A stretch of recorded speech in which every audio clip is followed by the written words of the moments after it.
మరో షాక్ ఇచ్చిన Trump first తీసుకున్న డెసిషన్ కన్నా ఈ డెసిషన్ చాలా దారుణమైనది. అందులో ఎక్కువగా ఉన్నది మన ఇండియన్సే. సో వీడియోని లాస్ట్ వరకు చూడండి, అలానే మన ఛానల్ని సబ్స్క్రైబ్ చేసుకోండి. Hi friends, welcome to our channel cinema journey. Trump కుర్చీ ఎక్కాకగానే చాలా పెద్ద షాక్ ఇచ్చాడు. ఆ షాక్ నుంచి ఇప్పుడిప్పుడే కోలుకుంటున్నారా బాబు అనేటప్పటికి ఇప్పుడు దానికన్నా ఇంకా పెద్ద షాక్ ఇచ్చాడు. అసలు ట్రంప్ ఇంత పెద్ద డెసిషన్స్ ఎందుకు తీసుకుంటున్నాడంటే, అమెరికాలో రెండు వర్గాలు ఉంటాయి. ఒకటి డెమోక్రటీస్ అండ్ రెండోది రిపబ్లికన్ పార్టీ. డెమోక్రటీస్ వీళ్ళు ఎలా ఉంటారంటే, జో బైడెన్ ఉన్నారు చూసారా, వాళ్ళ వర్గం అనమాట. వీళ్ళు కంట్రీలోకి ఎవరైనా ఎంటర్ అయినా, నాన్ వీసా పర్సన్స్ ఎవరైనా ఉన్నా పోనీలో ఏదోలా బతుకుతారు, ఏదో పని చేసుకుంటారని చెప్పి కొంచెం లూజ్గా కొంచెం లైట్గా వదులుతారనమాట. కానీ ఈ రిపబ్లికన్ పార్టీ ఉన్నది చూసారా, వీళ్ళు ట్రంప్ వర్గం.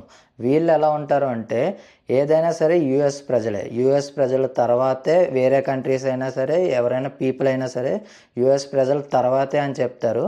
అండ్ అలానే వీళ్ళ రూల్స్ కూడా చాలా స్ట్రిక్ట్గా ఉంటాయి. ట్రంప్ తీసుకున్న ఫస్ట్ డెసిషన్ బర్త్ రైట్ని క్యాన్సిల్ చేశాడు. ఇది ఎలా పనిచేసేదంటే, అదర్ కంట్రీ నుంచి యూఎస్లో సెటిల్ అవ్వడానికి వెళ్తూ ఉంటారు, లేకపోతే జాబ్స్ చేయడానికి కూడా చాలామంది వెళ్తూ ఉంటారు.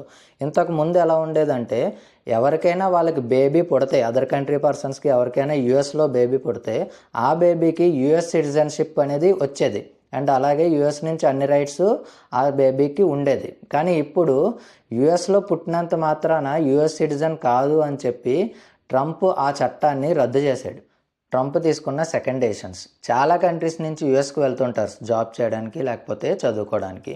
ఫస్ట్ ఈ జాబ్ చేసేవాళ్ళు వీళ్ళు ఏంటంటే, వీళ్ళ ఆఫీస్ టైమింగ్స్ క్లోజ్ అయిన తర్వాత ఈవినింగ్ వీళ్ళ క్వాలిఫికేషన్స్ తగ్గట్టు ఒక జాబ్ వెతుక్కొని పార్ట్ టైం జాబ్ చేస్తుంటారు ఎక్స్ట్రా ఇన్కమ్ కోసం. Second one students. ఈ స్టూడెంట్స్కి యూఎస్లో ఒక చట్టం ఉంది. అదేంటంటే, వీళ్ళు ఏదైతే క్యాంపస్లో చదువుతున్నారో ఆ క్యాంపస్లో వీక్లో 20 hours వీళ్ళు పార్ట్ టైం జాబ్ అన్నది చేసుకోవచ్చు. అలానే అందరికీ జాబ్ దొరకదు కదా పార్ట్ టైం జాబ్ అదే క్యాంపస్లోని. కొంతమంది స్టూడెంట్స్ ఏం చేస్తుంటారంటే, క్యాంపస్ బయటికి వెళ్ళి జాబ్ వెతుక్కుంటూ ఉంటారు. లైక్ పెట్రోల్ బంక్లో కానీ, రెస్టారెంట్స్లో కానీ, గ్రాసరీ స్టోర్స్లో కానీ. వాళ్ళకి ఎక్కడ జాబ్ దొరికితే అక్కడ వెతుక్కొని జాబ్ చేస్తూ ఉంటారు. చాలా కష్టపడతారు. అది కూడా ఎందుకో చెప్తాను వినండి. ఎగ్జాంపుల్ మన ఇండియానే తీసుకుంటే, చాలా ఫ్యామిలీస్ అప్పులు చేసి, లేకపోతే వాళ్ళ ఇల్లులు పెట్టుకొని, లేకపోతే లోన్స్ తీసుకొని వాళ్ళ పిల్లలను అన్నది వాళ్ళ భవిష్యత్తు బాగుండాలని యూఎస్కి పంపుతుంటారు. వాళ్ళ పేరెంట్స్ ఎంత కష్టపడి యూఎస్కి పంపించారో చదువుకోవడానికి అన్నది వాళ్ళకి తెలుసు. వాళ్ళని మళ్ళీ కాల్ చేసి అమౌంట్ అడగలేక వీళ్ళు అక్కడెక్కడ జాబ్స్ చేస్తూ చాలా కష్టపడుతుంటారు.